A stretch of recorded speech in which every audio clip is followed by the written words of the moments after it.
Bonjour à tous, merci de nous retrouver sur Public Sénat. Comment améliorer la couverture numérique du territoire? Voilà l'enjeu du débat que vous allez pouvoir suivre cet après-midi sur notre antenne. Il faut dire qu'à l'heure de Facebook ou de Twitter, certains Français dans les zones rurales ont encore du mal à se connecter à Internet ou encore à passer un simple coup de fil avec leur téléphone portable. Le sénateur centriste de l'heure, Hervé Maurey, entend déposer une proposition de loi pour remédier à ces difficultés. Il faut dire qu'il avait déjà publié un rapport alarmiste sur la question cet été.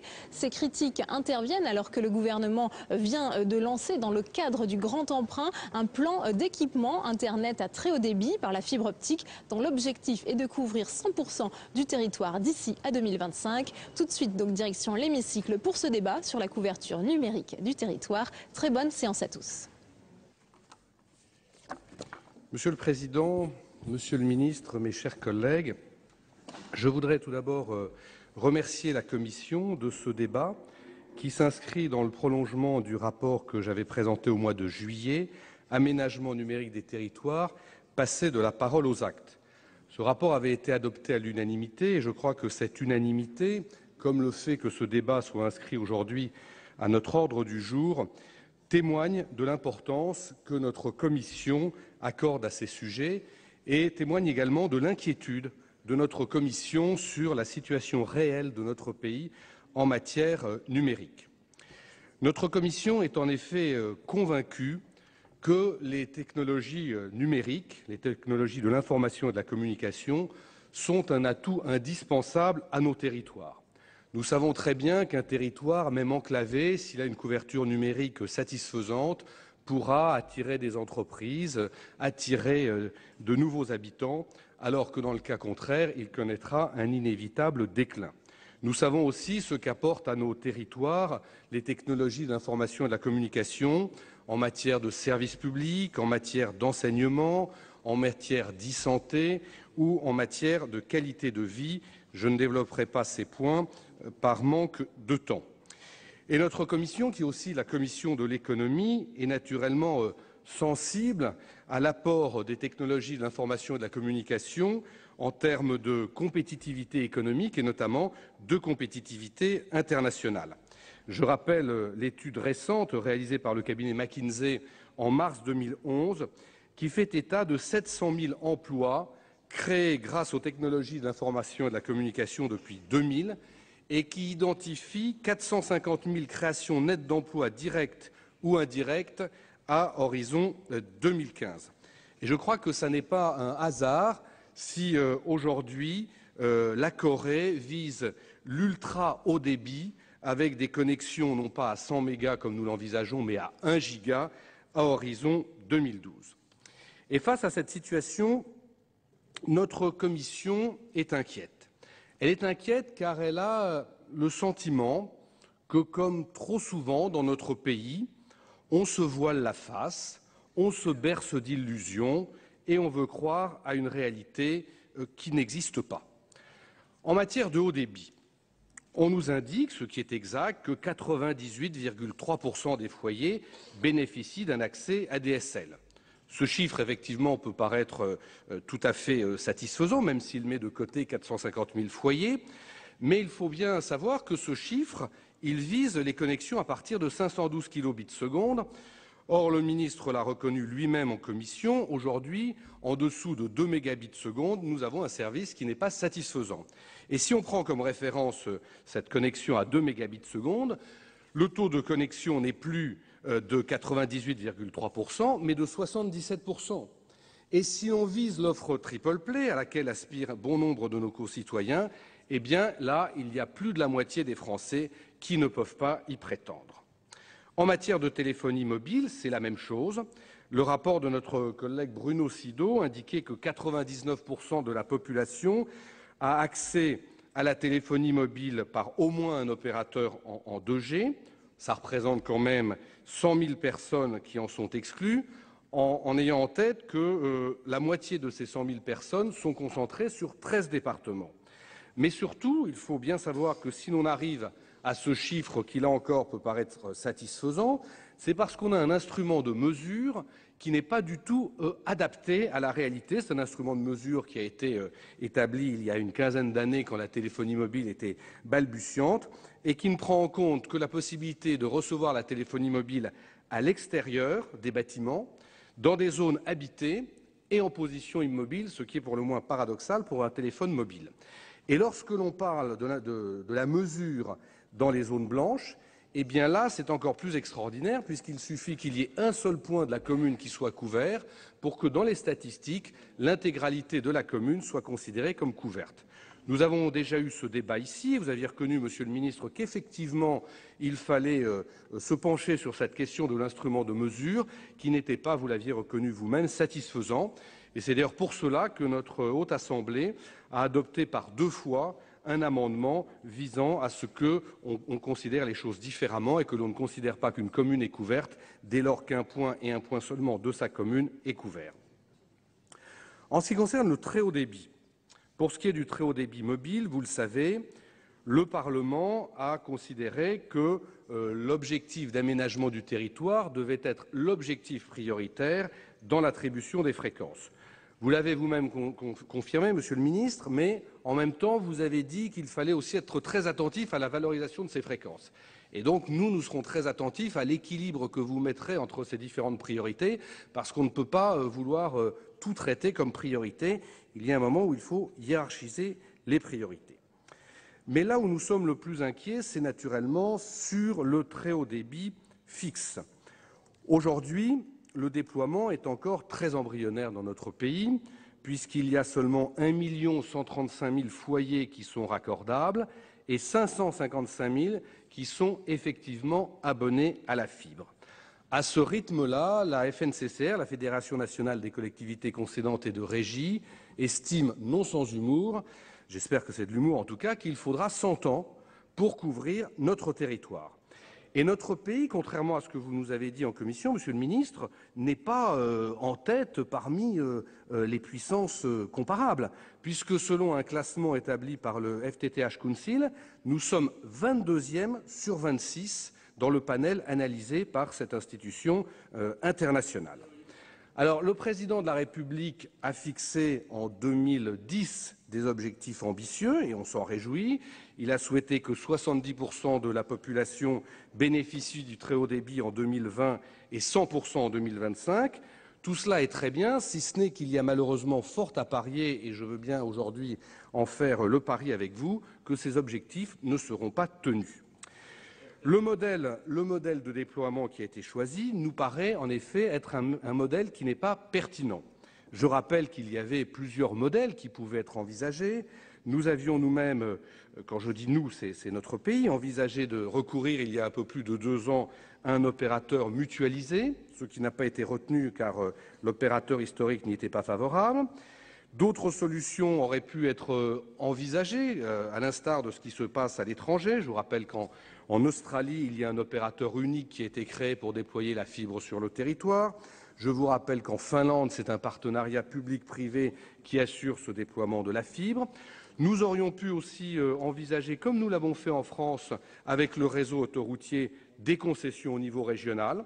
Ça aurait eu l'avantage de confier le déploiement de la fibre aux acteurs des travaux publics qui sont habitués, contrairement aux opérateurs de télécommunications, à des retours sur investissement à long terme et à des taux relativement faibles, alors que les opérateurs de communication, dans leur modèle économique, sont habitués à des retours rapides à des taux élevés. Le modèle qui a été choisi est un modèle qui vise à favoriser l'initiative privée. C'est-à-dire que les opérateurs vont là où ils souhaitent, quand ils souhaitent. Et les opérateurs, comme ce sont des entreprises privées, et on ne peut pas les en blâmer, iront naturellement là où c'est rentable et uniquement là où c'est rentable. Et donc, il y a un risque évident d'écrémage. Alors, dans le cadre du programme national très haut débit, 750 millions ont été affectés au concours de l'État aux collectivités qui déploieront en zone rurale. Ce chiffre a été porté à 900 millions au mois d'avril. Alors 900 millions, c'est évidemment mieux que 750.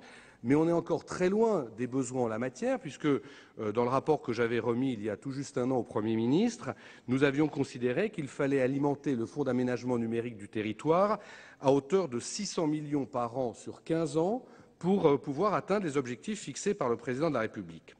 Mais ce qui est beaucoup plus grave, c'est que, en même temps que vous annonciez cela, lors de la conférence de presse du 27 avril, vous avez fait un pas supplémentaire dans la mauvaise direction, puisqu'au préalable, on considérait que lorsqu'une collectivité déploie en zone rentable et en zone non rentable, elle ne percevait pas de subvention pour le déploiement en zone rentable, mais elle pouvait en percevoir pour le déploiement en zone non rentable. Or là, vous avez considéré qu'il fallait punir les collectivités qui avaient l'audace d'aller en zone rentable, et dès lors qu'une collectivité va en zone rentable, elle ne perçoit plus de subventions, même si dans le même temps, elle déploie en zone non rentable, ce qui, ipso facto, interdit toute péréquation à l'échelle d'une collectivité entre les zones rentables et les zones non rentables. Ça veut dire quoi ? Ça veut dire que les collectivités pourront aller uniquement dans les zones non rentables, et ça veut dire, ce qui est extrêmement grave, qu'il suffit aujourd'hui qu'un opérateur dise qu'il ira dans un secteur sans qu'on ait aucune assurance sur la réalité de son engagement, le calendrier de déploiement, les montants investis, pour que ça gèle totalement le déploiement des collectivités, et ça n'est naturellement pas tolérable. Alors, comme d'habitude, on invoque le droit de la concurrence, et notamment le droit européen. Et comme nous sommes assez dubitatifs sur ce point, notre commission a saisi au début du mois de septembre l'autorité de la concurrence et nous attendons son analyse sur ce sujet. Je voudrais également vous faire part des doutes que nous avons sur les engagements de l'opérateur historique qui dit qu'il couvrira 60% des foyers d'ici 2020 en investissant 2 milliards d'euros. Je vous avais déjà interpellé sur ce point sans obtenir de réponse. Je ne vois pas comment on peut couvrir 60% de la population avec 2 milliards. L'ensemble des analyses qui ont pu être faites et des expertises concluent qu'il faudra environ 7 milliards. Et puis, je voudrais aussi vous faire part du doute qui est le nôtre quant au réel intérêt de l'opérateur historique pour déployer la fibre, dès lors qu'il bénéficie de la rente sur le cuivre, c'est-à-dire d'un investissement amorti qui lui rapporte des revenus conséquents. Je ne suis pas le seul à émettre ces doutes, la Commission n'est pas la seule à émettre ces doutes, puisque ce constat a conduit, pas plus tard que la semaine dernière, la commissaire Kroes, en charge de la stratégie numérique, à s'interroger sur ce point et à lancer une consultation publique, de sorte à ce que le cuivre soit moins rentable pour que les opérateurs soient incités à aller sur la fibre. Vous voyez que cette préoccupation est maintenant reprise au niveau européen. Alors, en conclusion de cette partie sur le constat, ce que nous observons au sein de la Commission de l'économie, de l'aménagement du territoire et du développement durable, c'est qu'aujourd'hui, l'État s'est totalement désengagé de ce sujet, qu'il a laissé la clé de la maison aux opérateurs, qui font ce qu'ils veulent, quand ils veulent, là où ils veulent. Et les collectivités locales, eh bien, elles vont là où les opérateurs n'ont pas envie d'aller, sans aucune garantie, qui plus est, d'avoir des financements, puisque j'y reviendrai, le Fonds d'aménagement numérique des territoires que nous avons créé ici même il y a bientôt 2 ans n'est toujours pas alimenté. Alors face à cette situation, notre commission préconise un véritable sursaut et elle préconise 33 mesures que je ne livrerai pas toutes ici, rassurez-vous, Monsieur le Ministre, mais j'aimerais insister sur certaines d'entre elles. Tout d'abord, nous aimerions que l'État retrouve un rôle actif sur ce sujet éminemment politique au sens noble du terme, sur ce sujet qui concerne l'aménagement du territoire. Ce n'est pas parce que la loi de 2004 a confié des compétences aux collectivités locales qu'il faut que l'État se contente d'être un spectateur. L'État doit être un acteur engagé sur ce sujet très important, aussi bien au niveau national qu'au niveau local, où le sujet n'entre pas dans les préoccupations principales de nos préfets. Deuxième point qui me paraît important, il faut élargir le champ de compétences des schémas d'aménagement numérique des territoires. Dans la loi, ils sont prévus de manière facultative et uniquement pour le très haut débit.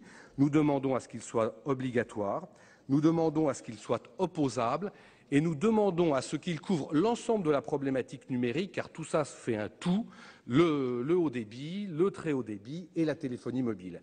Et que sur la base de ces schémas, il y ait une véritable contractualisation entre les opérateurs et les collectivités locales, que les engagements des opérateurs ne soient plus, comme on dit dans ma Normandie, des paroles verbales, mais soient de véritables engagements contractuels, et que l'ARCEP ait le pouvoir de sanctionner les opérateurs qui ne tiendraient pas leurs engagements. Nous souhaitons également que soit réaffirmé le droit des collectivités territoriales à intervenir sur la totalité de leur territoire et qu'on leur reconnaisse le statut d'opérateur de réseau. Enfin, je crois qu'il faut fondamentalement changer la relation entre l'État et les opérateurs. Aujourd'hui, les opérateurs sont considérés par l'État comme une source de revenus, à la fois parce que l'État est actionnaire de France Télécom, et puis parce que lorsque l'État a besoin d'une petite recette budgétaire supplémentaire, on crée une taxe sur les opérateurs, et en revanche, on ne leur fixe aucune obligation. Eh bien, moi, je crois que c'est l'inverse qu'il faut faire. Il faut arrêter de considérer les opérateurs comme des vaches à lait, mais en revanche, il faut leur mettre de véritables obligations de service public pour que nos territoires soient enfin couverts de façon satisfaisante. Sur la téléphonie mobile, il faut de toute urgence, comme vous l'aviez reconnu vous-même, Monsieur le Ministre, que l'on se mette autour de la table et que l'on crée un groupe de travail ad hoc pour définir des critères qui seront satisfaisants et qui correspondront à la réalité de la couverture de nos territoires en téléphonie mobile. Et sur le haut débit, il faut que l'on ait un véritable haut débit pour tous sur la base de 2 mégabits seconde dès 2012 et ensuite à horizon 2015 de 8 mégabits seconde. Ça n'est pas possible qu'on parle de très haut débit à des territoires qui aujourd'hui n'ont même pas du 512 kilobits seconde. C'est tout simplement intolérable. Nous avons eu l'occasion en commission de nous interroger, notamment à l'initiative de notre collègue Teston, sur la question de savoir s'il fallait inclure le haut débit dans le service universel. C'est une vraie question qui doit sans doute être tranchée au niveau européen. En tout cas, il faut impérativement qu'il y ait aujourd'hui un véritable haut débit pour l'ensemble de nos concitoyens, ce qui n'est pas le cas, contrairement à ce qui nous est affirmé, notamment par les opérateurs dans nos départements respectifs. Sur le très haut débit, je crois qu'à ce stade, il ne faut pas envisager de changer le modèle qui a été choisi, mais il faut essayer de le rendre efficient. C'est le sens des propositions que je rappelais tout à l'heure sur le schéma d'aménagement numérique des territoires dont nous voulons faire un véritable instrument. Au-delà, il est impératif d'alimenter le fonds d'aménagement numérique du territoire dès 2012. Je crois que c'est possible sans créer de prélèvements supplémentaires.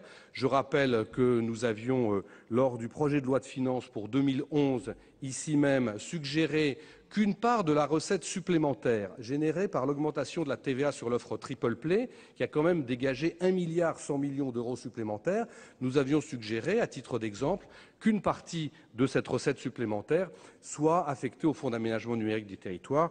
Nous n'avons naturellement pas été entendus. Je rappelle également que le président de l'ARCEP a eu l'occasion de rappeler qu'aujourd'hui nous mettions encore plus de 4 milliards d'euros chaque année sur les routes. Je pense que l'on pourrait mettre un petit peu moins sur les routes et un petit peu plus sur cet investissement d'avenir que constitue le déploiement de la fibre. Et je crois qu'il faudra que le Fonds d'aménagement numérique du territoire finance les investissements des collectivités, non pas selon des règles et des ratios stricts, mais en fonction de l'importance des projets et en fonction des capacités contributives des collectivités, car malheureusement, ce sont souvent dans les départements les plus pauvres que l'on a affaire aux projets les plus onéreux. Je crois également qu'il faut que l'on assure en priorité le déploiement en zone rurale, où les besoins et l'appétence sont beaucoup plus élevés. On le voit puisque dans certains départements ruraux où se déploie la fibre, il y a un taux de raccordement qui n'a rien à voir avec celui qu'on observe en zone urbaine, et c'est tout à fait logique.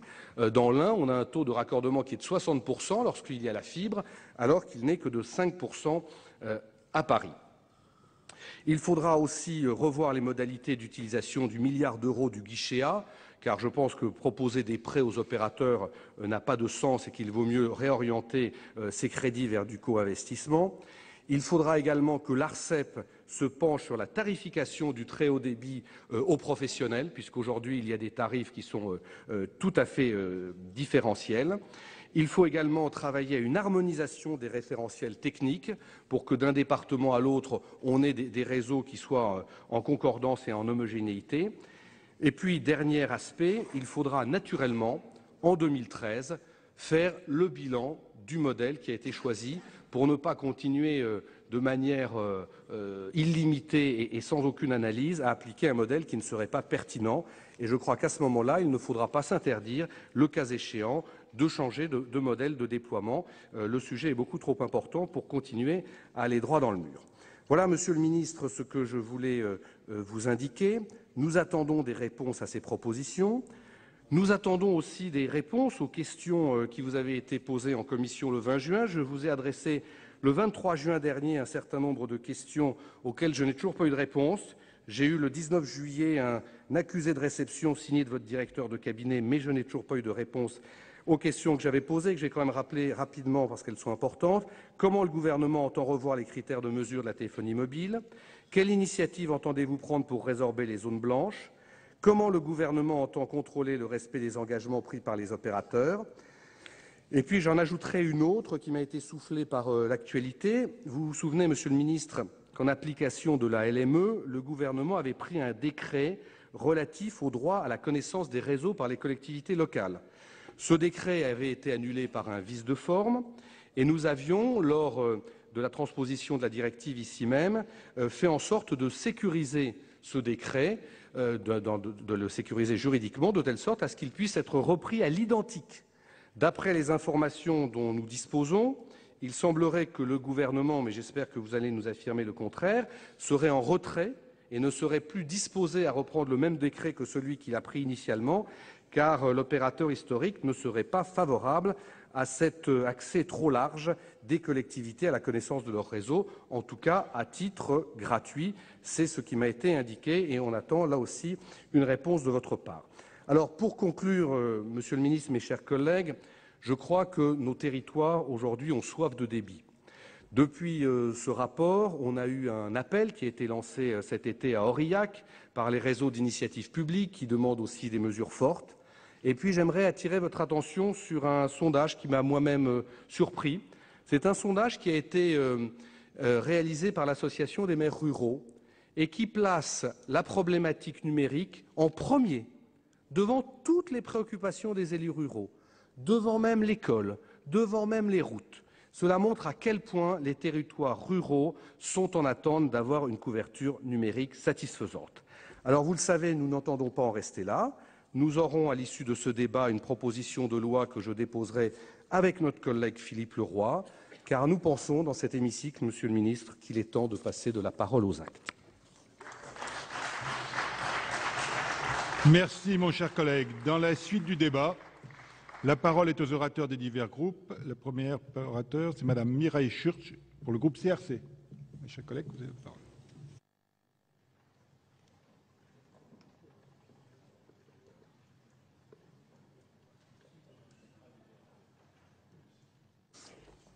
Monsieur le Président, Monsieur le Ministre, mes chers collègues, la question du déploiement du débit et du haut débit est au cœur des préoccupations des acteurs locaux, principalement les départements ruraux. Monsieur le rapporteur, vous venez de le rappeler. L'enjeu me semble comparable à celui qui, au XIXe siècle, a justifié la volonté de doter tous les foyers en eau courante et en électricité. L'accès à l'information et à la communication est plus que jamais un facteur structurant comparable à celui de la desserte en infrastructure essentielle. Cet accès est une condition certes insuffisante, mais indispensable pour que la société de l'information contribue au développement d'un territoire. Il s'agit non seulement de raisonner en termes d'attractivité, mais au-delà, c'est bien l'avenir des territoires qui est en jeu et les maires ruraux ne s'y trompent pas. La couverture numérique aujourd'hui du territoire fait écho à la métropolisation voulue par le gouvernement lors de sa réforme des collectivités territoriales.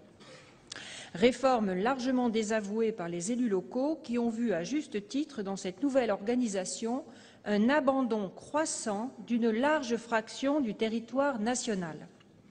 Pour l'usager, l'accessibilité se situe à deux niveaux. L'accès au réseau, c'est-à-dire l'existence d'une desserte du territoire, et un accès financièrement acceptable. Bien que la question ne soit pas nouvelle, le rapport souligne que la fracture en termes de téléphonie mobile et de haut débit n'a pas été résorbée et qu'une nouvelle fracture se fait jour en termes de très haut débit. Pourtant, en 2010, le président de la République, à l'issue des assises des territoires ruraux, annonçait les objectifs de son gouvernement en matière de couverture de très haut débit, 70% de la population couverte en 2020 et 100% en 2025. Pour y parvenir, un programme national très haut débit recommande, je cite, de favoriser l'initiative privée, non seulement dans les zones denses, mais même au-delà. À cet égard, je partage les inquiétudes du rapporteur. Je vous cite, Monsieur le rapporteur, « En choisissant de donner la priorité à la seule initiative privée et de faire confiance aux opérateurs pour assurer le déploiement du réseau national très haut débit, le dispositif entier du programme national très haut débit se retrouve soumis à la plus grande incertitude. » Vous venez d'ailleurs de nous le détailler et je vous en remercie. Ce constat est sans appel. Je trouve en effet qu'il n'est pas pertinent, voire dangereux, d'appuyer en priorité des initiatives privées, et d'autre part qu'il est inadmissible de priver les collectivités de subventions, comme vous l'avez dit, Monsieur le rapporteur, lorsqu'elles souhaiteront couvrir des zones rentables en même temps que des zones non rentables, afin justement de réaliser une péréquation financière, comme cela a été annoncé par le gouvernement le 27 avril 2011. Monsieur le ministre, il faudra sans doute revoir cette question. Enfin, sur la question des schémas directeurs territoriaux, dont vous avez parlé, Monsieur le rapporteur, devant permettre de répertorier les réseaux existants et définir les objectifs de couverture adossés à un échéancier de travaux, nous partageons votre position et nous réitérons la demande que nous avions formulée par voie d'amendement lors de la discussion de la PPL fracture numérique, de renforcer les caractères obligatoires et contraignants de ces schémas. Nous pensons toutefois qu'il faut aller encore plus loin.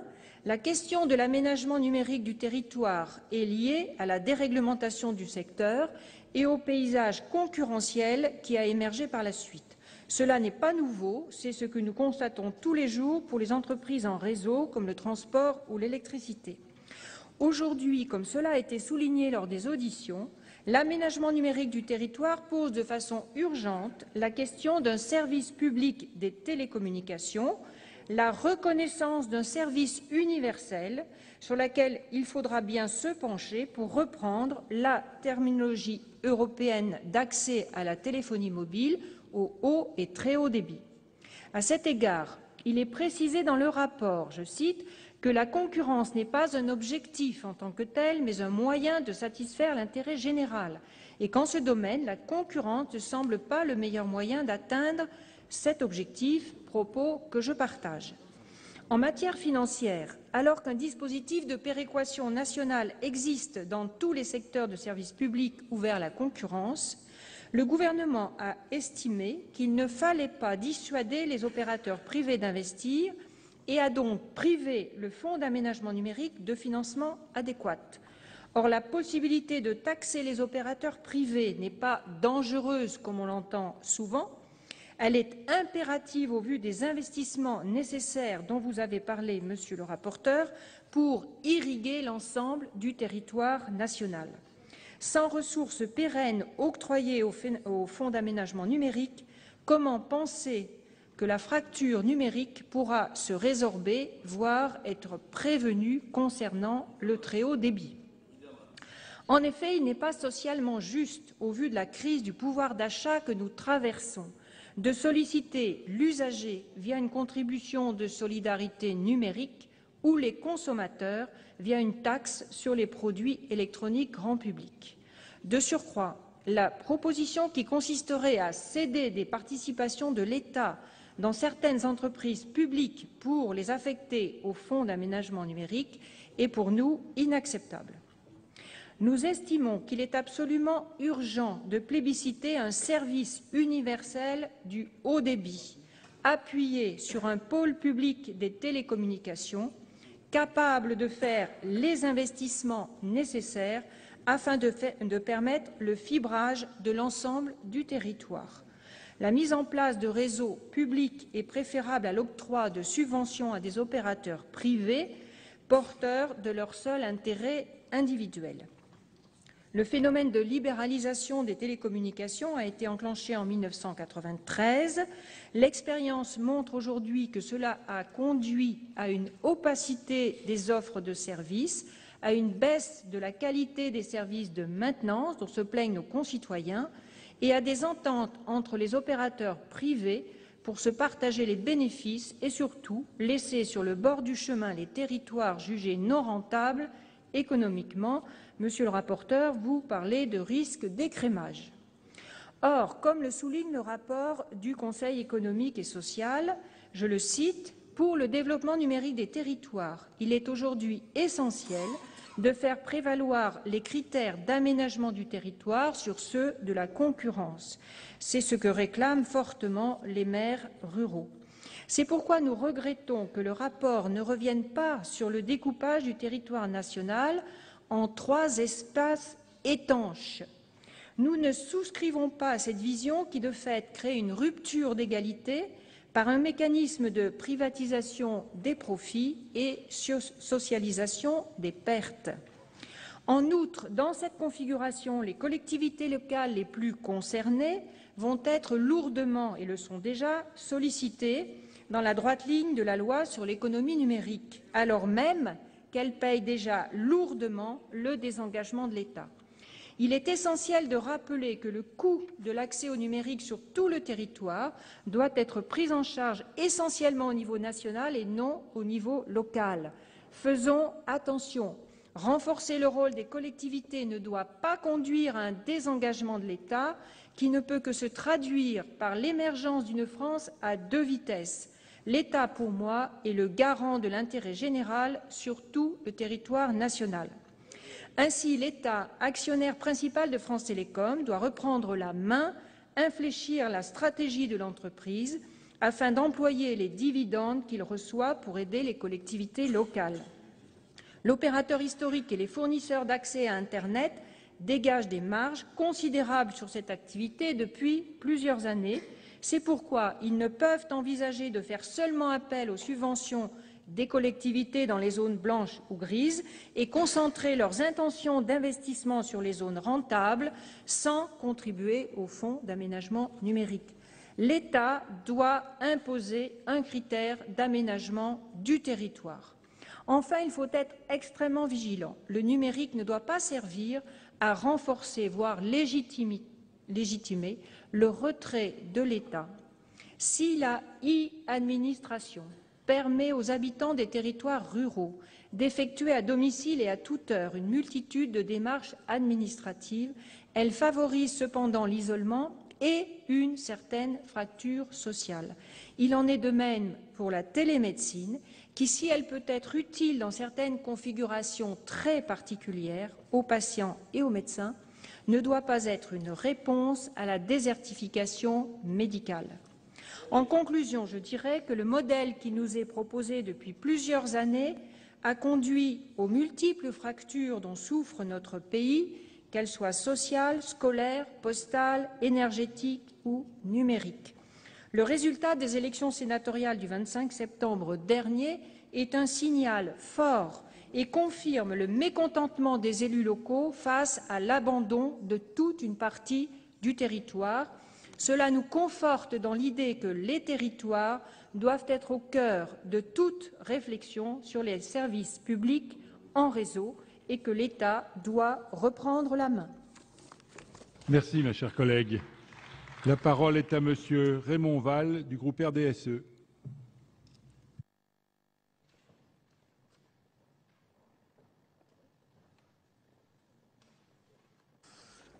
Monsieur le Président, Monsieur le Ministre, Monsieur le Président de la Commission économique, Monsieur le rapporteur, mes chers collègues, bien sûr, quand on passe après Monsieur le rapporteur, il est difficile d'innover dans l'argumentation et je ne me lancerai pas dans ce défi.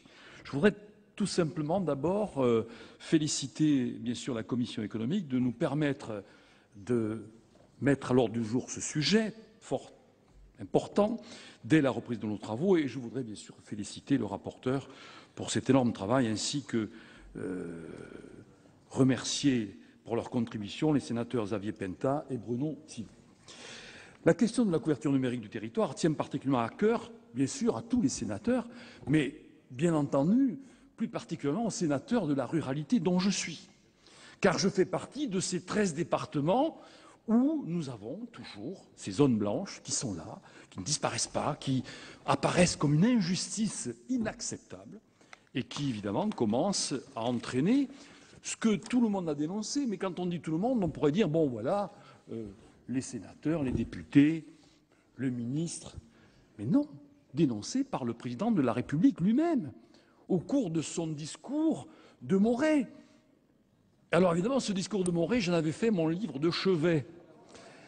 Et finalement, je me suis dit, bon, il ne s'est rien passé depuis ce discours, ou pratiquement rien, les promesses n'ont pas été respectées, mais on verra tout à l'heure qu'il a récidivé, puisque hier, à Aubusson, ce discours de Morée a été pratiquement repris à la lettre, annonçant que, évidemment, la nécessité de désenclaver nos territoires avec le numérique constituait une véritable révolution.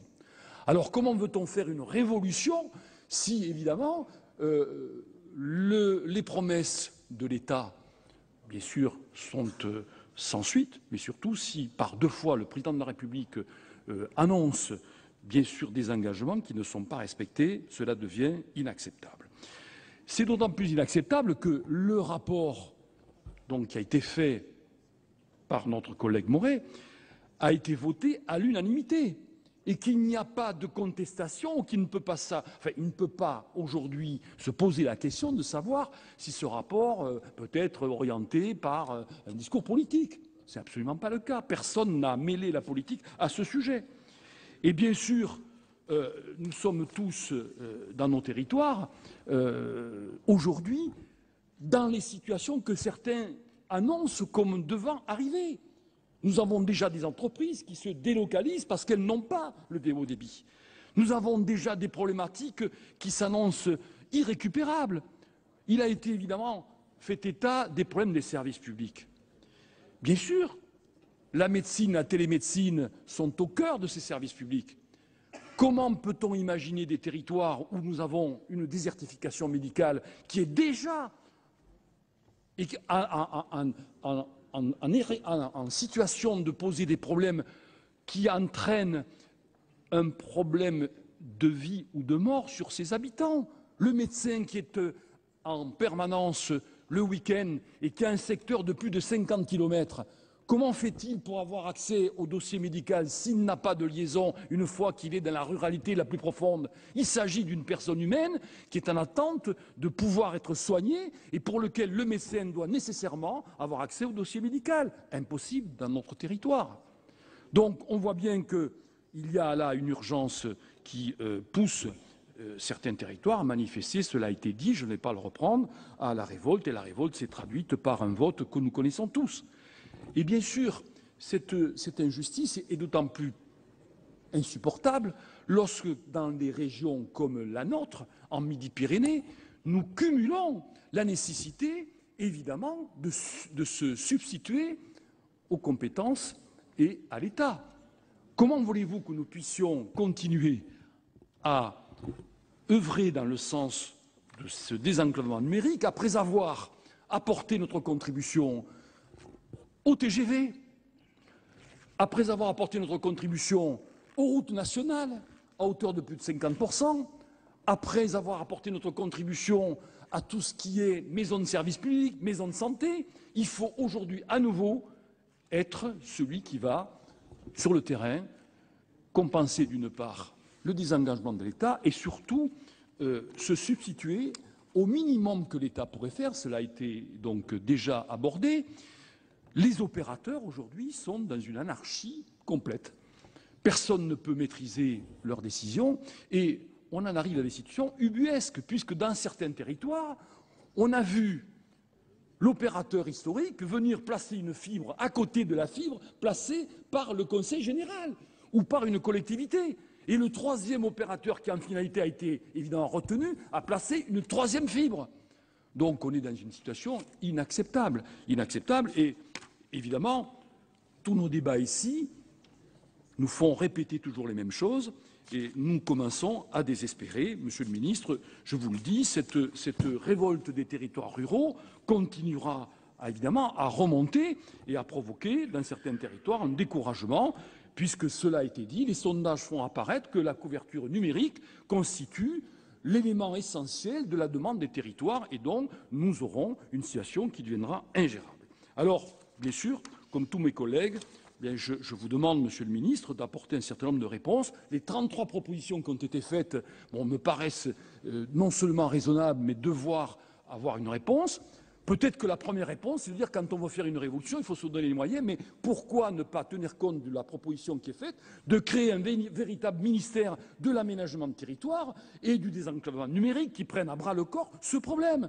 Je crois qu'en fait, on pourrait commencer par cette première décision qui est assez simple, mais qui nous permettrait d'avoir un interlocuteur qui puisse, sur le terrain, évidemment, apporter les réponses que nous attendons. Monsieur le ministre, ces inégalités trop importantes sont, pour des territoires ruraux comme le nôtre, et tous ceux qui aujourd'hui sont en situation de ne pas pouvoir bénéficier au moins de la couverture du téléphone mobile, une forme de désespoir qui ne pourra pas longtemps perdurer. Donc cela a été dit aussi, contrairement à ce que nous a laissé croire, la France est au 22e rang parmi les 26 pays analysés. Ce triste constat ne peut pas durer, ne doit pas rester comme cela. Je vous demande de bien vouloir nous apporter les réponses pour nous rassurer. Merci. Merci, mon cher collègue. La parole est à Monsieur Bruno Retailleau pour...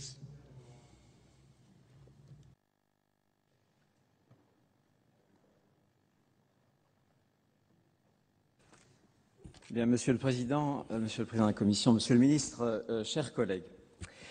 Bien sûr, et c'est une certitude que nous partageons, la révolution numérique est une fantastique opportunité.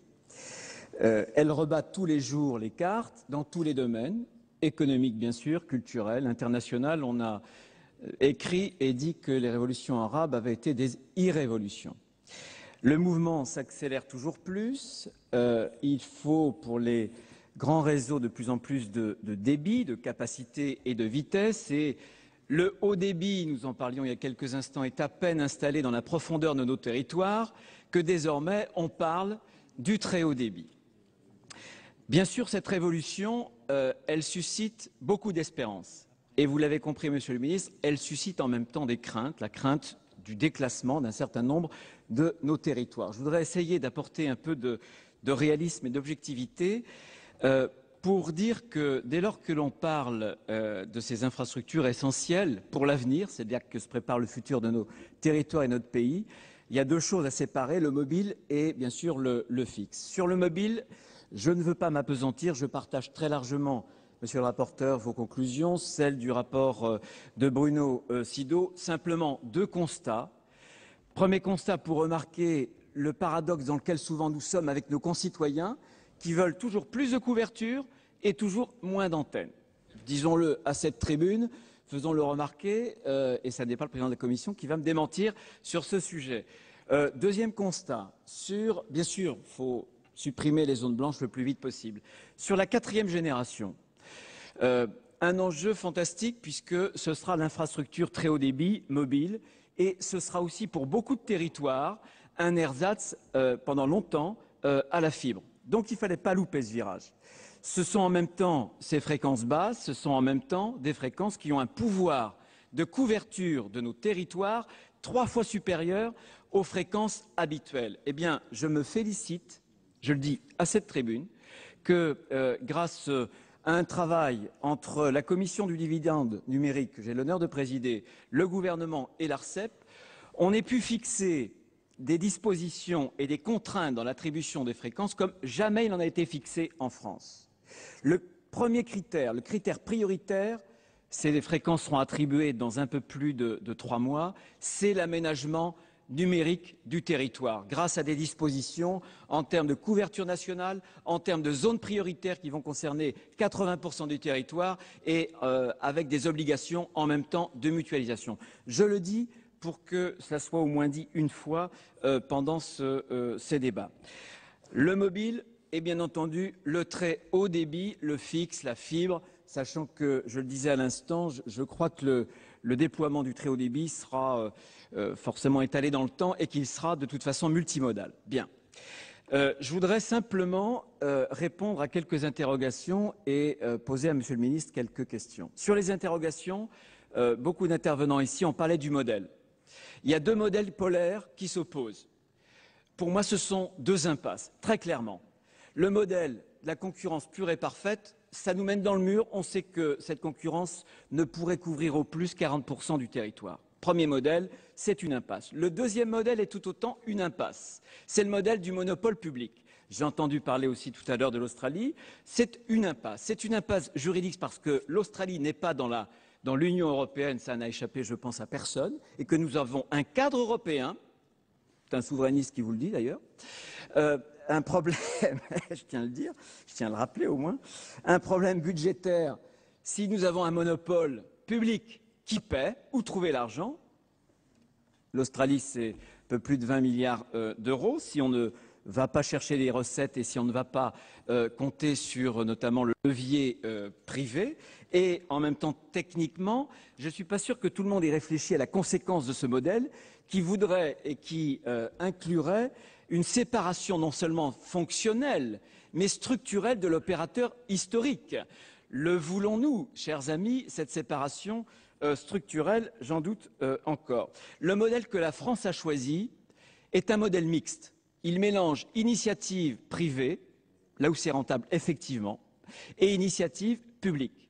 Il mélange la concurrence par les infrastructures jusqu'à un point de mutualisation, et en deçà de ce point de mutualisation, une mutualisation très large sur la boucle locale. J'ai fait le calcul à peu près de ce que cette mutualisation, jusqu'où ira la mutualisation. En zone dense, puisque j'ai entendu tout à l'heure, c'est, comment dirais-je, le souhait d'un opérateur mutualisé. Le modèle actuellement sur sur lequel on travaille, c'est 50% des coûts de déploiement qui vont être mutualisés en zone dense, et c'est 90% en zone peu dense qui seront des coûts de déploiement mutualisés. Donc je crois qu'il faut être réaliste et ne pas partir trop vite en disant le modèle que la France a choisi, c'est tout sauf le modèle mutualisé. Non, c'est d'abord un modèle qui fait une large place à la mutualisation. Pour autant, je pense qu'il faut de la stabilité. Vous l'avez dit, monsieur le rapporteur, je le rejoins. Ce sont des investissements lourds, il faut de la stabilité et je pense que notre cadre, qui découle de la LME, qui découle de la loi Pinta, qui découle des travaux de l'ARCEP, est perfectible. Il est perfectible, je rejoins le rapporteur là-dessus, sur les SDAN. Les SDAN doivent être obligatoires. Opposables, je ne le sais pas, j'étais rapporteur lorsqu'on a de la loi Pinta et il nous avait été objecté un certain nombre de contraintes constitutionnelles, notamment mise sous tutelle une collectivité par rapport à d'autres, la liberté du commerce, l'industrie, à voir. Mais en tout cas, les rendre obligatoires, très certainement. Deuxième point d'amélioration, il ne faut pas de doublons. Il y a des collectivités qui parfois ont doublonné, en sachant, chers collègues, en sachant très bien qu'il y avait des infrastructures privées. Il faut l'écarter. Mais pour que les collectivités ne doublonnent pas, vous avez raison, il faut connaître là où sont les réseaux. Le droit à la connaissance des réseaux, c'est fondamental et je rejoins le souhait que le décret sorte très vite pour avoir ce droit à l'information. Et enfin, troisième point, la fameuse déclaration d'intention des opérateurs privés. Je crois que cette déclaration d'intention, il faut la recadrer pour en faire, comme on dit dans le dopage, une sorte de suivi longitudinal. Puisqu'il faut la suivre tous les ans pour connaître les engagements des opérateurs et en même temps les évaluer, les contrôler, et sans doute rendre au bout d'un moment caduques ces déclarations lorsque l'opérateur traîne trop les pieds. Je pense qu'il faut lever les incertitudes sur ce point-là. Deuxième question, après la question du modèle, le rôle de l'État. Moi, je vais vous dire, Monsieur le Ministre, le rôle de l'État, pour moi, c'est d'abord un rôle de pilotage, et je pense qu'il faut recréer une cellule de soutien aussi aux collectivités, de 15 à 20 collaborateurs de bon niveau pour piloter ce grand chantier qui est une cause nationale. Aujourd'hui, comment dirais-je, nos jeunes hauts fonctionnaires qui connaissent bien le secteur sont partis ou à l'ARCEP, ils sont partis chez les opérateurs privés. Il faut que l'État se reconstitue. Ils sont parfois de temps en temps dans des cabinets ministériels, mais ils sont trop peu, comme vous le savez, Monsieur le Ministre. Et je crois que cette task force, il le faut. C'est ce que l'on attend de l'État. C'est que l'État puisse être un État stratège et qui accompagne. La question du financement, pour terminer, pour le privé, il y a le guichet A. Je vous rejoins, monsieur le rapporteur. Je pense que le guichet A est peu de choses par rapport à la grêle de taxes, et j'entends parler d'une nouvelle taxe COSI pour alimenter le Centre national de la musique. Attention, les opérateurs privés, on doit les libérer. Ils ont besoin de leur énergie pour pouvoir investir. Pour les collectivités, je voudrais simplement dire que je me suis réjoui quand même. Parce qu'ici, on n'a entendu que des plaintes sur un État qui ne ferait rien. Moi, je me suis réjoui, j'ai ramé à l'époque pour qu'une partie du grand emprunt aille au numérique. Il y en a eu pour 4,5 milliards.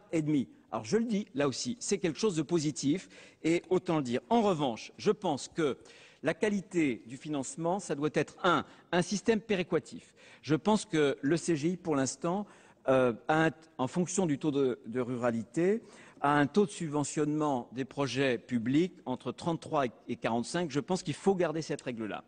Il faut que le financement soit durable. Pour l'instant, je pense que le fonds d'aménagement numérique, je pense que la question se posera dans 2 ou 3 ans. Pas avant. Il faut qu'on épuise les subventions du guichet B avant de créer une taxe ou quoi que ce soit qui pourrait déséquilibrer les choses et sans doute troubler les opérateurs. Et pour le moment, on a, je pense, la masse financière qui permet aux collectivités locales de pouvoir initier un mouvement.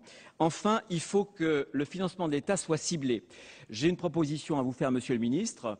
Il y a 3 types de grands réseaux. Il y a le transport, les grands réseaux de transport.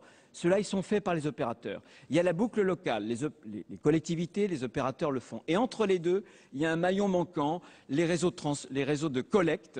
Il y a 20 000 km, 15 000 km. Il y en a pour 1 milliard d'euros. Je souhaite que le gouvernement ou le Sénat demande à l'ARCEP un rapport, parce que là, je pense que l'aide de l'État est essentielle, elle pourrait être décisive, c'est un levier important. Pardonnez-moi, j'ai pris un peu plus de temps que prévu, merci Monsieur le Président.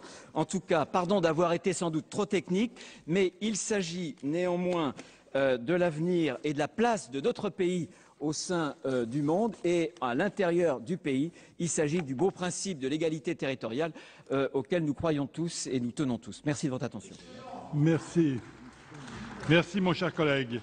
La parole est à Monsieur Michel Teston pour le groupe socialiste EL Vert.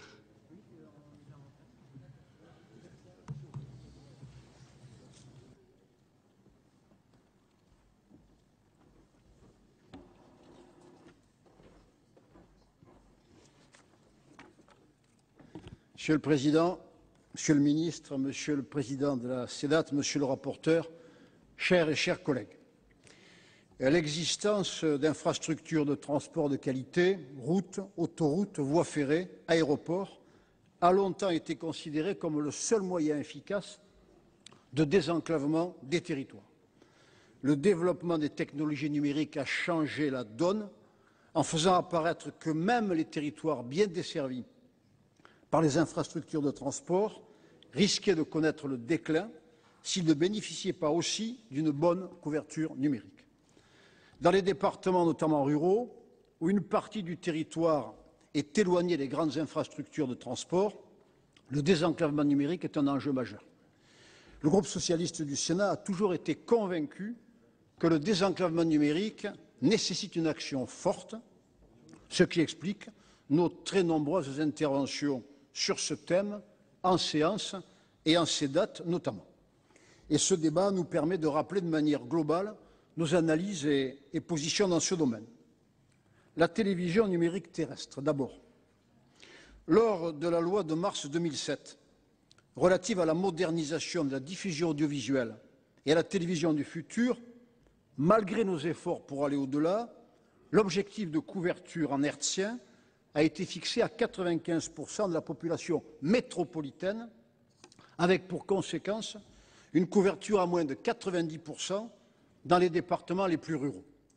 Lors de l'examen de la proposition de loi Penta relative à la lutte contre la fracture numérique, nous n'avons malheureusement pas été suivis lorsque nous avons proposé de faire évoluer l'objectif de couverture en le fixant à 95% de la population de chaque département. Le travail des parlementaires, particulièrement ceux de l'opposition de l'époque, a néanmoins permis de faire bouger un peu les lignes. Ainsi, un certain nombre d'améliorations ont été enregistrées, même si elles sont insuffisantes. Quelles sont ces améliorations?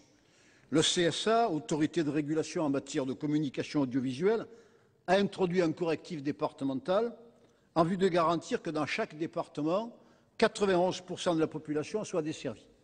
La puissance des émetteurs a été augmentée là où le diagramme de rayonnement pouvait être un peu élargi. Le gain est estimé à 1,6% en taux de couverture de la population. Des dispositifs de soutien financier ont été créés. En zone de couverture TNT, des aides peuvent être accordées sous condition de ressources. Hors zone de couverture TNT, une aide à la réception a été mise en place sans aucune condition de ressources. Les améliorations ne sont toutefois pas suffisantes.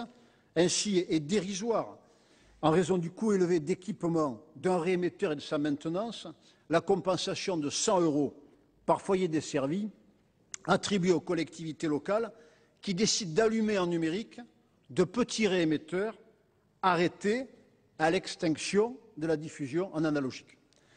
Si, comme nous le demandions, l'objectif de couverture en hertzien avait été fixé à 95% de la population de chaque département, un meilleur équilibre aurait été trouvé en matière de diffusion entre l'hertzien et le satellite.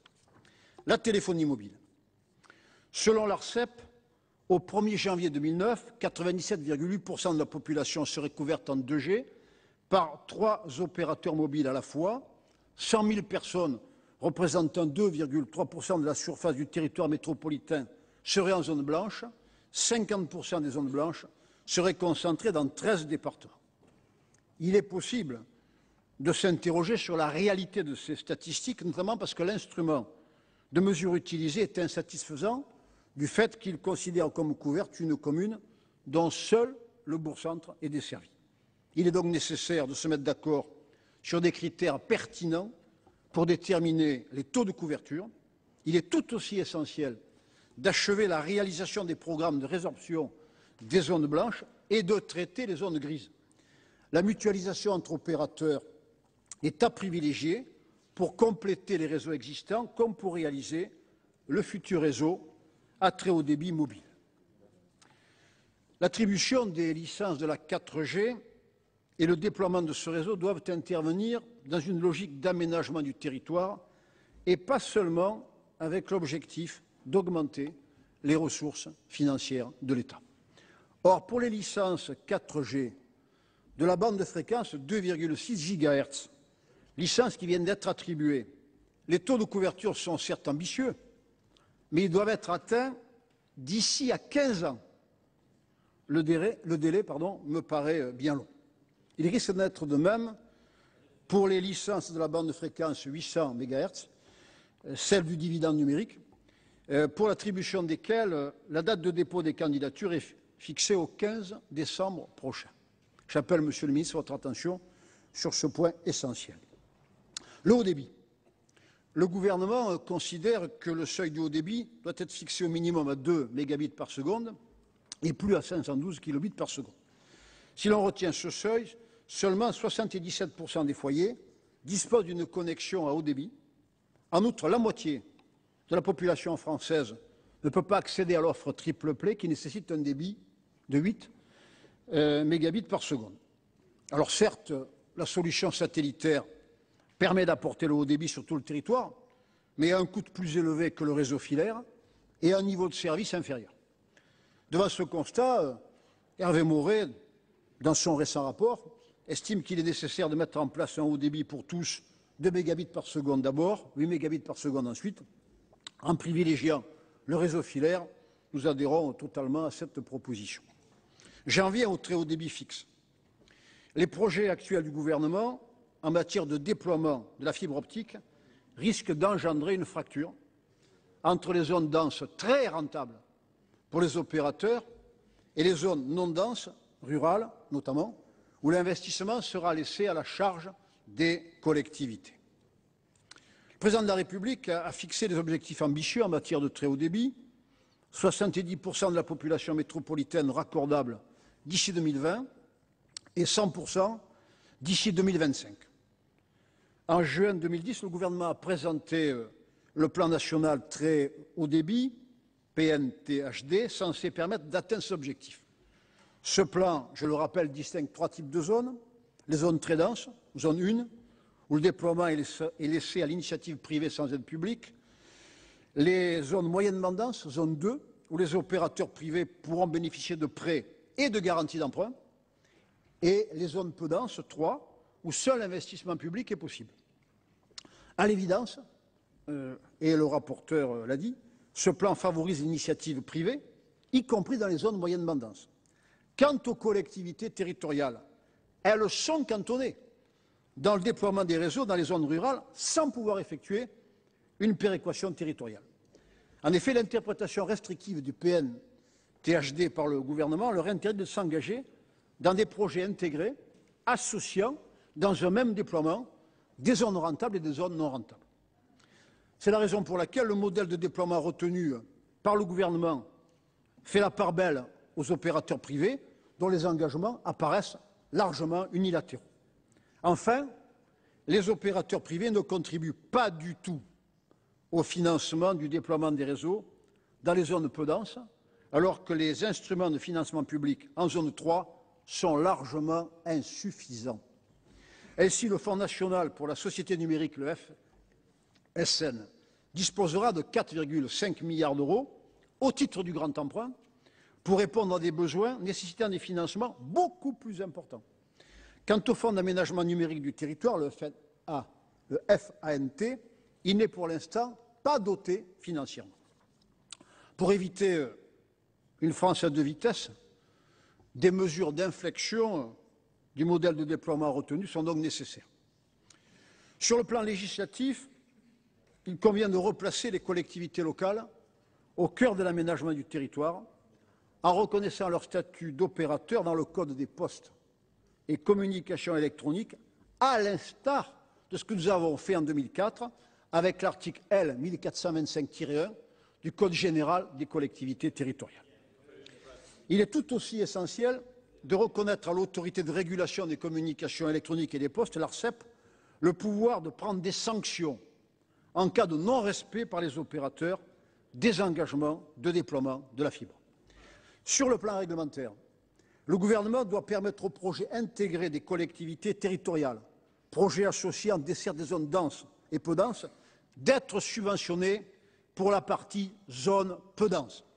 Enfin, sur le plan financier, le FANT doit être abondé de 500 à 600 millions d'euros par an à partir de 2012. Ces concours doivent être apportés principalement par l'État, qui doit retrouver un rôle moteur dans l'aménagement du territoire et, pour la première fois, un rôle moteur dans l'aménagement numérique du territoire. En outre, au fur et à mesure du déploiement des réseaux dans les zones denses et moyennement denses, les opérateurs privés doivent participer à l'équipement des zones peu denses en contribuant aux deux fonds précités selon des modalités qui devront faire l'objet de mesures législatives et réglementaires. Voilà quelles sont nos propositions. Nous aurons l'occasion d'en débattre, en particulier sur la reconnaissance du service universel pour la téléphonie mobile, le très haut débit et le très haut débit, et ce, chers collègues, à un moment où l'Union européenne, jusqu'alors réticente, pourrait faire évoluer sa position. En tout cas, c'est le souhait que je formule ce soir devant vous. Merci, mon cher collègue. La parole est à Monsieur Daniel Dubois pour le groupe UCR.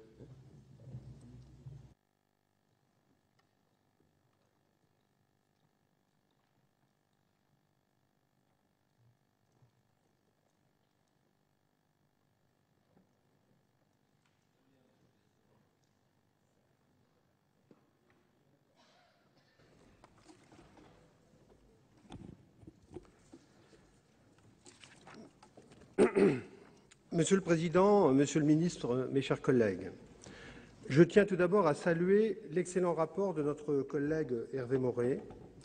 Le caractère pragmatique des propositions qu'il fait pour pallier certaines lacunes du plan du gouvernement en faveur du numérique mérite une attention particulière.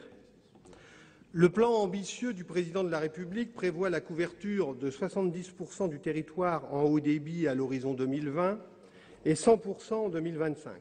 Or, Force est de constater qu'aujourd'hui, plus de 20% des Français n'ont pas accès à un débit de 2 mégas, seuil minimal d'un service au débit. Pire, des zones grises et même des zones blanches subsistent dans certains territoires, non seulement pour le haut débit, mais aussi pour la téléphonie mobile.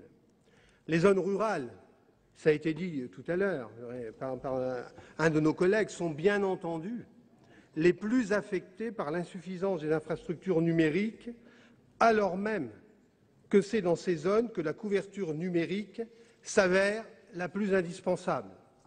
En effet, comment les territoires ruraux pourront maintenir leurs habitants s'ils n'ont pas accès demain dans le domaine de l'éducation, de la santé, des services publics et de l'emploi à ces technologies numériques? Vous le savez très bien, mes chers collègues, demain, l'implantation de maisons médicales, ça a été dit tout à l'heure. Il faut naturellement qu'il y ait encore des médecins, certes, mais aujourd'hui, le projet d'implantation de médicales est incontournable et on ne peut l'imaginer sans penser télémédecine et naturellement imagerie médicale. Ça paraît tout à fait impensable. De même, l'école du XXIe siècle. Comment demain on pourra envisager le maintien de ces écoles ou la réalisation de ces écoles du XXIe siècle sans l'alimentation du très haut débit pour que 5 TBI soient en capacité de fonctionner en réseau, pour qu'il y ait effectivement, je dirais, des portables dans l'école et un espace numérique de travail qui fonctionne correctement. Faute du très haut débit, naturellement, alors que le B2I est obligatoire dans les collèges, mettrait, je le pense, à mort nos écoles rurales.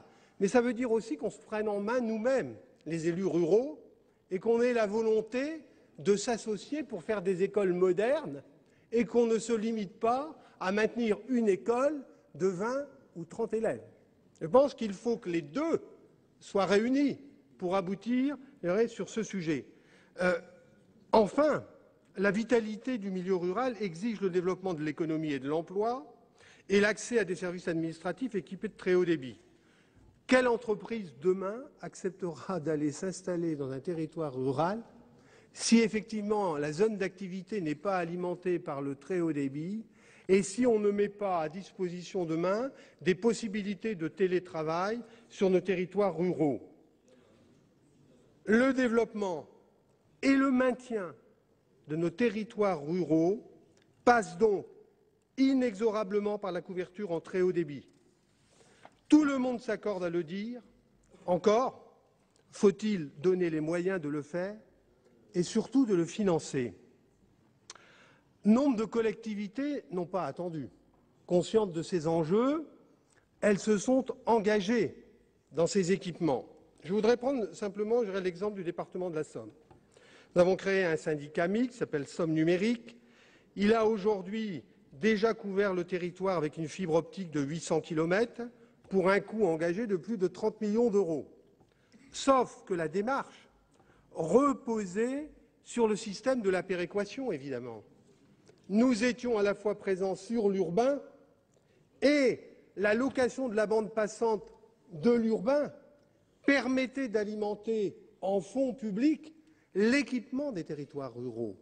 Et évidemment, ce système permettait d'équilibrer, tant que faire se peut, les financements nécessaires. Alors, Monsieur le Ministre, une question, pourquoi le plan national a sacrifié les réseaux d'initiative publique, dépourvus aujourd'hui, d'une part, de statut juridique et, d'autre part, de cette fameuse péréquation financière urbain-rural supprimée par le plan national qui réserve l'équipement des zones denses aux opérateurs privés? Désormais, l'État et les collectivités, qui sont quand même très endettés, l'État et ses collectivités vont devoir financer à perte les zones peu denses par un fonds dont les recettes, et ça a été dit plusieurs fois, ne sont pas assurées sur la durée. Alors, permettez-moi de rappeler, Monsieur le Ministre, mes chers collègues, qu'au niveau national, le financement de la couverture numérique va coûter environ 36 milliards d'euros, environ. Si l'on retranche les 2 milliards du grand emprunt, les 5 milliards d'investissements privés, il va en rester 29, à supporter en grande partie par l'État et les collectivités locales. Et je crains fort que ce soit surtout par les collectivités locales. D'où l'importance d'assurer de façon pérenne l'alimentation du fonds d'aménagement numérique du territoire, bien entendu. Et je pense, Monsieur le Ministre, qu'il est encore temps, face à cet enjeu majeur d'équipement pour les territoires, de réajuster le tir. Et j'espère, je souhaite que vous le ferez. Je vous remercie, mes chers collègues, de votre attention. Merci, mon cher collègue. La parole est à Monsieur Philippe Leroy pour le groupe UMP.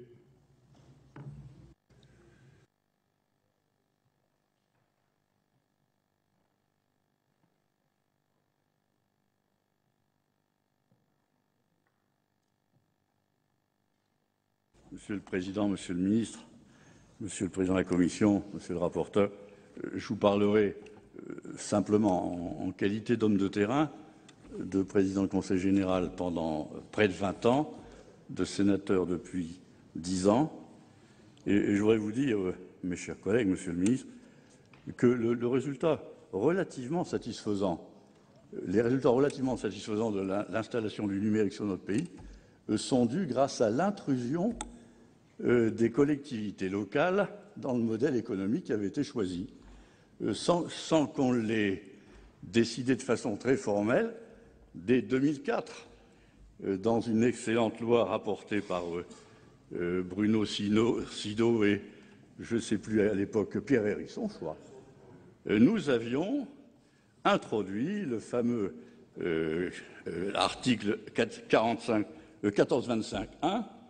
J'avais été avec François Legrand, on avait conduit la bagarre à deux pour introduire tous les amendements nécessaires à l'entrée des collectivités locales dans le grand bal des opérateurs. Donc dès 2004, de fait, Monsieur le Ministre, nous avons modifié le modèle. Le modèle économique n'est pas seulement fondé sur les initiatives privées, mais aussi sur les initiatives publiques, les réseaux d'initiatives publiques. D'ailleurs, depuis 2004, nous avons investi au niveau des collectivités 3 milliards d'euros, au bas mot, ce qui n'est pas mince. Ce qui nous permet aujourd'hui de constater qu'en matière de moyen débit, de haut débit, comme on dit, la situation n'est pas catastrophique, même si elle n'est pas brillante. Mais sur les bases de ce qui est acquis, nous pouvons considérer aujourd'hui, admettre quelques postulats. D'abord qu'on est tous d'accord, désormais, avec l'expérience acquise, que tous les territoires, quels qu'ils soient, doivent bénéficier du très haut débit, avec une technologie à privilégier. Comme dans le temps, on a privilégié le cuivre. Maintenant, c'est la fibre optique, avec des points de mutualisation plus ou moins proches de l'abonné. Mais il nous faut aborder le très haut débit sur tous nos territoires. Ça, c'est acquis. On est tous d'accord sur cette affaire. Qu'il ne faut pas prendre aussi le prétexte du coût exorbitant des investissements pour indiquer et expliquer que certaines zones rurales ou certains départements restent à l'écart. Ça n'est pas un bon argument. Cet argument du coût exorbitant est à écarter. Il nous faut le plus rapidement possible aboutir à la fibre optique, plus ou moins mutualisée, et aboutir à cette affaire sans laisser des zones rurales en déshérence avec des systèmes intermédiaires. Là, on aurait une trahison vis-à-vis de certaines zones rurales. Je pense aussi que l'expérience montre que les initiatives des opérateurs privés, je l'ai indiqué tout à l'heure, ne réussiront pas à satisfaire nos ambitions sans les réseaux tenus par les collectivités locales. Pendant 10 ans, j'ai participé avec enthousiasme à la conquête des nouvelles technologies. C'est un nouvel Eldorado que nous cherchons. Il est évident que la richesse de demain dépendra en fait de la maîtrise de ces technologies. C'est un Eldorado, un nouvel Eldorado, mais comme tous les Eldorados, c'est dangereux. Nous naviguons sur des terres un peu inconnues, des technologies que nous avons eu du mal à maîtriser, des aspects juridiques incertains. en fait un certain western, où l'État était un peu à l'écart, en laissant le shérif Arcep quelquefois seul au milieu du paysage pour assurer une bonne cohésion, une égalité dans la concurrence. Mais je pense qu'en 2008, nous avons fait déjà des progrès avec une loi rapportée par Elisabeth Lamure. C'était une belle loi, la LME, qui a repris une proposition de loi que j'avais préparée avec plus de 70 de mes collègues, qui prolongeait les effets du 14-25-1. Nouveau progrès en 2009. Un peu à la fois le modèle économique dont on parlait et qui était uniquement privé, disait-on, non, ce modèle s'est enrichi d'une mixité. On est arrivé à un modèle qui s'est enrichi en 2009 par la loi Pinta, la proposition de loi Pinta, qui a mis en place, et c'est Bruno Retailleau qui l'avait défendu, qui avait créé et mis en place les schémas d'aménagement territorial, de développement territorial numérique, et qui créait le fonds d'aménagement numérique. Monsieur le ministre, depuis le gouvernement a mis en place le programme national du haut et très haut débit. C'est une très bonne chose, ça marche très bien. Et puis également, nous avons adopté l'excellent rapport de nos collègues Moret. Le paysage bouge, est très mouvant. Et l'excellent rapport du sénateur Hervé Moret nous permettra, avec lui, de présenter assez rapidement, je crois, une proposition de loi visant à améliorer, Monsieur le ministre, la situation telle qu'elle est aujourd'hui.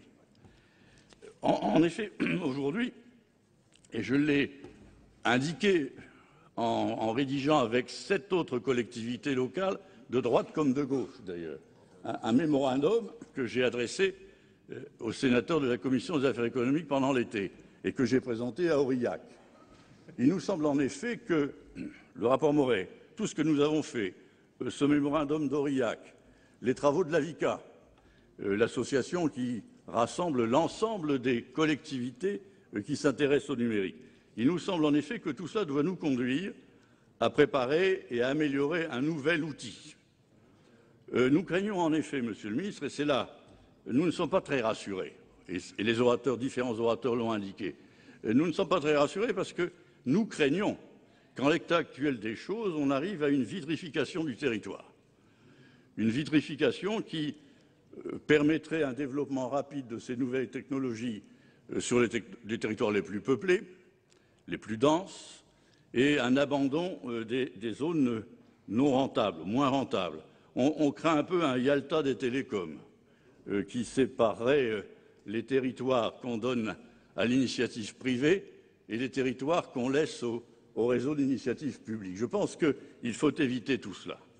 Et je pense qu'il nous faut éviter de donner des contraintes exagérées dans l'action des réseaux d'initiative publique, tout en laissant une liberté très peu surveillée aux initiatives privées.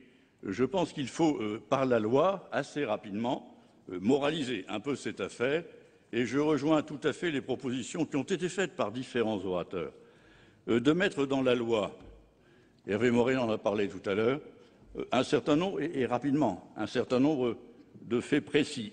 Donner aux réseaux d'initiative publique des statuts qui leur permettent d'intervenir partout.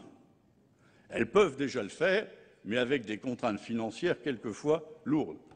On peut aussi, et il faut réfléchir, au statut des schémas d'aménagement numérique du territoire. Et il faut faire en sorte que le modèle que nous avons choisi, qui est probablement un modèle mixte, public-privé, que ce modèle que nous avons choisi, dans le cadre d'une concurrence loyale et dans le cadre d'un suivi accentué de l'État. On ne peut pas laisser l'ARCEP seul détenir la technicité. Il faut que l'État garde une certaine autorité de la technicité. Je pense que cette évolution législative nous permettra, à brève échéance, de faire de larges progrès. Merci. Merci, mon cher collègue. La parole est à Monsieur Jean-Paul Amoudry pour l'Union centriste.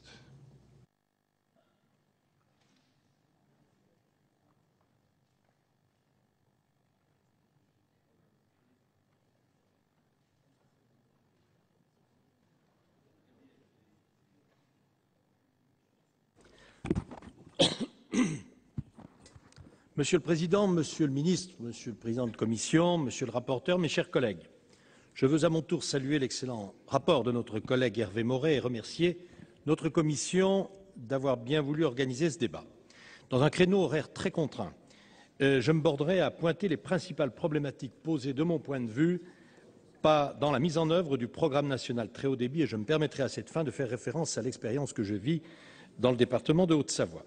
L'extrême diversité des activités de ce territoire a conduit différents bassins de vie et massifs à mener des études très poussées, de façon déjà ancienne, pour déployer la fibre optique, garantie indispensable de pérennité de nos entreprises et de nos emplois. Ces initiatives localisées ont été rassemblées en 2010, bientôt 2 ans, dans une étude de faisabilité à échelle départementale en vue de la réalisation d'un réseau d'initiatives publiques très haut débit. Ainsi a été conçu un projet reposant sur des principes d'équité et de péréquation territoriale, garantissant une large ouverture aux opérateurs et aux services et permettant de limiter la participation publique d'équilibre supportée par les collectivités publiques. Depuis l'annonce du périmètre des zones d'appel à manifestation d'intention d'investissement, ces perspectives encourageantes sont lourdement remises en question puisque 27 communes urbaines, représentant près de 40% du potentiel démographique et économique du département, sont couvertes par ce périmètre. Ainsi, malgré les aides annoncées au titre du guichet B du programme national très haut débit, les effets conjugués de la perte de péréquation entre zones denses et moins denses et de la disparition des financements des collectivités urbaines situées en zone AMI compromettent l'équilibre économique global du projet. Faut-il voir dans cette évolution une lecture trop restrictive du champ de l'intervention économique des collectivités, pourtant reconnue et encadrée par la loi, ou faut-il voir encore une application à la lettre du principe de liberté du commerce et de l'industrie? Pourtant, nous persistons à penser que les principes d'équité territoriale et d'égalité d'accès aux services valent bien ceux de la loi Le Chapelier. Nos aïeuls, au XXe siècle, et merci à eux, l'avaient bien compris, eux qui ont instauré des mécanismes sans lesquels nos régions les plus reculées seraient peut-être encore privées d'électricité.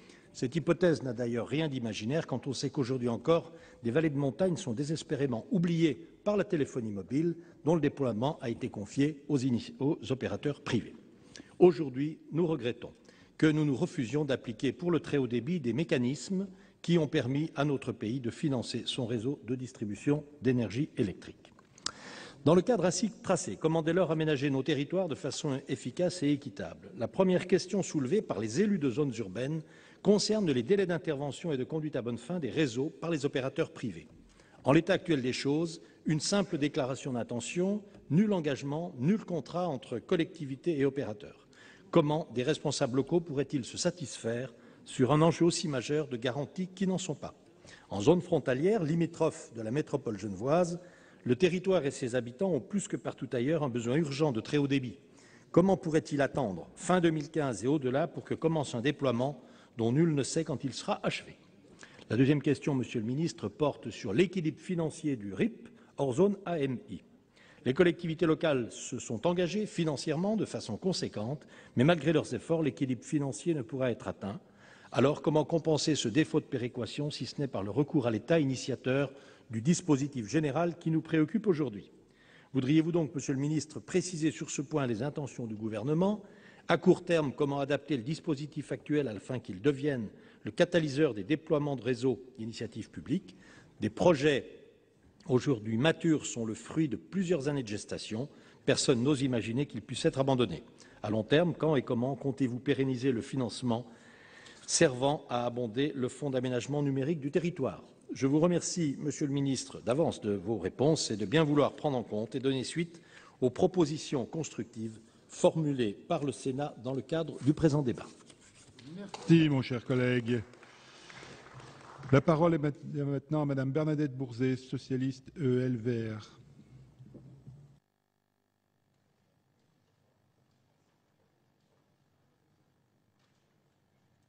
Merci.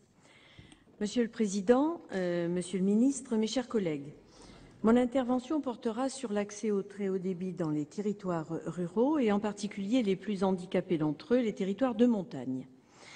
La semaine dernière s'est tenu à Bonneville le congrès annuel de l'Association nationale des élus de la montagne, l'ANEM, qui a débattu de la couverture numérique du territoire. Avant de revenir sur la motion qui y a été adoptée et ses suites, je souhaite présenter un exemple concret des difficultés et des inquiétudes qui caractérisent ces territoires, lesquels espèrent le très haut débit en attendant encore souvent le simple haut débit. Vous me permettez de prendre comme exemple un territoire que je connais bien, la Corrèze et la région Limousin. Le déploiement du très haut débit y est suivi par un syndicat mixte appelé Dorsal, développement de l'offre régionale de services et de l'aménagement des télécommunications en Limousin. Dorsal est co-signataire de l'appel des 7, publié en septembre 2011 et intitulé « Très haut débit, le marché ne peut pas tout » et dont d'autres représentants peuvent intervenir dans ce débat. Dorsal réunit les principales collectivités du Limousin ayant décidé de prendre en charge ensemble l'aménagement numérique de la région Limousin en mutualisant leurs moyens pour la mise en place d'une infrastructure haut débit. Dorsal est né d'un premier constat de carence de l'initiative privée à la fin des années 90 et témoigne par son existence même des problèmes que pose une telle approche pour des territoires ruraux caractéristiques de la moyenne montagne comme ceux de la région Limousin. Les modalités du programme national très haut débit, PNTHD, préparé par l'État et confirmé par le Premier ministre le 16 août dernier, ont, vous le savez, suscité une très vive inquiétude. En effet, selon les dispositions prévues, le programme national de très haut débit ne permet pas aux collectivités territoriales de jouer un rôle suffisant et risque de soumettre l'aménagement de nos territoires au bon vouloir des opérateurs privés, tant en matière de zones couvertes que de délais de déploiement. Ce constat nous renvoie, nous, Limousins, à plus de 10 ans en arrière, à la situation qui a motivé la création de Dorsal et la réalisation d'une boucle haut débit sur les 3 départements qui, à ce jour, couvrent quasiment la totalité de la population de notre région. Ainsi, à ce jour, en Limousin, les premières déclarations d'intention d'investissement des opérateurs privés excluent 659 communes sur 747, soit 80% du territoire régional, de tout accès à la fibre optique, technologie indispensable à la montée en débit. Ce constat corrobore les observations du récent rapport de l'ARCEP, selon lesquelles les opérateurs privés sont peu enclins à déployer le très haut débit dans les zones rurales considérées comme non rentables. De plus, en ce qui concerne le calendrier, et même pour les agglomérations de Limoges et de Brive, pourtant classées comme prioritaires par les opérateurs privés, le déploiement total aboutirait au mieux vers 2020, c'est-à-dire bien tardivement dans la compétition actuelle entre les territoires. Le président de Dorsal, avec qui je me suis entretenue récemment, fait valoir que le programme national très haut débit déstabiliserait l'économie actuelle du réseau d'initiative publique, le RIP, de Dorsal, en le privant d'une partie importante de ses revenus. En effet, le programme national très haut débit autoriserait les opérateurs privés à construire un réseau de fibre optique sur les zones denses les plus rentables, en excluant toute aide de l'État aux collectivités qui voudraient intervenir dans ces mêmes zones. En Limousin, il s'agit des agglomérations de Limoges, Brive, Tulle et Guéret. Or, c'est la péréquation entre zones denses et zones moins denses, essentiellement rurales et montagneuses, qui assure l'équilibre économique du RIP, de Dorsal, et permet de fournir une solution d'accès à l'Internet haut débit en direction de chacun des habitants. Nous quittons l'hémicycle du Sénat. Merci à vous d'avoir suivi ce débat sur la couverture numérique du territoire. Pour le revoir ou en savoir plus sur ce sujet, notre site internet publicsénat.fr. Très belle journée à tous.